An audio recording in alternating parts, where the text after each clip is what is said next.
kind of a relaxed procedure for the patient. We don't put anyone to sleep. Patients don't really need conscious sedation, but it just makes it more pleasant. We systemically anticoagulate the patient, usually with 3,000 to 5,000 units of heparin at the start of the procedure. Early on, we did not anticoagulate patients and ran into a few minor issues with thrombus forming within the veins after angioplasty. That has not occurred, to my knowledge, since we started using heparin. We do venograms of the azbeus, jugular, and iliac veins. What we're looking for is a variety of different lesions, webs, like a little film of tissue that crosses through the vein, an intrinsic stenosis in the vein, an abnormal valve or misshapen valve or stuck valve, extrinsic compression either by bone or by the strap muscles in the neck or by vascular, adjacent arterial vascular structures. We look for thrombosis and reflux. Balloon sizing is pretty controversial, especially in on the internet. You read a lot of varying things, and this is something that Dr. Saxon will talk about after I'm done. But basically, a vein will only stretch so far. If you put a 30 millimeter balloon in a 10 millimeter vein, it will eventually rupture. Dilating a vein with a balloon is basically causing micro-injury to the inside of the vein. And venous rupture will cause pain, and it will cause bruising. It could potentially cause vein occlusion and potentially require stenting as a bailout procedure. So our approach is basically to use a balloon larger than the caliber of the vein that we're treating. And we like to see a waist form on the balloon so that we know that the balloon is stretching the vein that we're interested in treating. Frequently, patients will complain of pain at the time of dilatation.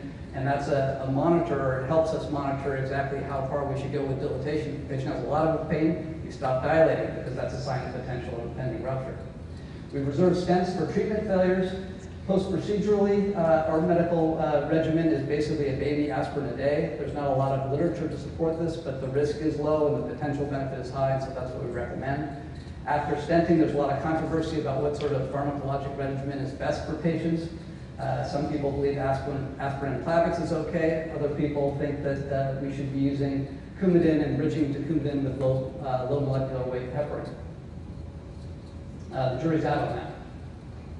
Stents, my personal opinion is that I'm not a big fan of stents for CCSVI, although we do use them in some situations. The problem in my mind with stents is that in normal circumstances, when you lie down, your jugular vein is engorged, and your vertebral veins are collapsed down. The opposite occurs when you stand up. Your jugular vein collapses down, and your vertebral veins become engorged. When you put a stent in the jugular vein, now you're keeping it open basically all the time. And is that a good thing or a bad thing? We don't really know. But it could potentially, as Dr. Dave mentioned previously, increase the risk of reflux or flow going in the wrong direction up to the brain. Stents require at least short-term anticoagulation on the order of 3 months with whatever regimen you're most comfortable with. They can cause injury to the spinal accessory nerve, especially when you're, this is usually when you're ballooning or stenting a lesion in the upper jugular. The spinal accessory nerve runs right in that location. And if that nerve is stretched, or if you put a stent in there and it puts constant pressure on that nerve, that can cause ipsilateral shoulder weakness or pain, although that usually does go away within a matter of a few weeks to a few months.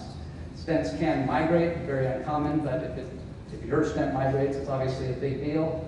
But more importantly, stents are prone to occlusion. I would say that out of all the CCSVI cases that we've performed, I haven't seen anyone come back after a balloon dilatation with an occluded vein, but I have seen a handful of patients with stents come back with the vein occluded. And when they're occluded, they can be difficult, if not impossible, to reopen.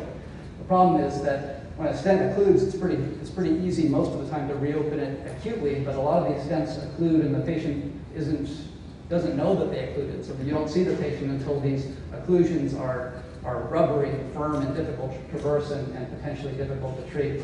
And finally, as Dr. Dake said previously, stents are not retrievable. Once they go in, they're not coming out. So we use stents when we have to, but we try not to use them if that is possible. A note on restenosis, and again, Dr. Saxon will talk a little bit more of this later. The quoted rate is 40 to 50%. It usually manifests in weeks to months after the procedure, as opposed to elastic recoil, which happens immediately. You may blow or dilate a vein, and then it sort of shrinks back down immediately. To decrease restenosis or decrease elastic recoil, frequently what we'll do is do prolonged balloon sufflations on the order of a minute or two to try to get the vein to relax and hopefully allow us to end up with as great a luminal diameter as we possibly can. My anecdotal experience is that the larger veins tend to respond better to balloon dilatation than the smaller ones do. They tend to restenose less. We'll see if that plays out in the literature. The smaller veins are harder to dilate. You seem not to get as good a result with the smaller veins, and I would think they'd be more prone to restenosis. And then again with stents, they may also restenose and they may thrombose. I wanted to go through a few cases and give you an example of what we usually see on a daily basis. The azygos vein, most of you are familiar with the anatomy, basically innumerable tiny little tributaries up and down the spine that coalesce into the azygos, which is the main component, and then hemiazygos, which just kind of slides out to the side. The azygos vein is kind of a confusing vein. Most of the flow is usually going up and over the azygos arch into the superior vena cava. But sometimes flow goes down, as it does in this case via the ascending lumbar vein, and drains into the left iliac vein. It can also drain into the IVC. The anatomic variation is pretty profound. It's also hard to know what's normal. Sometimes you'll run a catheter through the azygos vein down to the mid portion, inject contrast and everything. All the flow is in the caudal direction.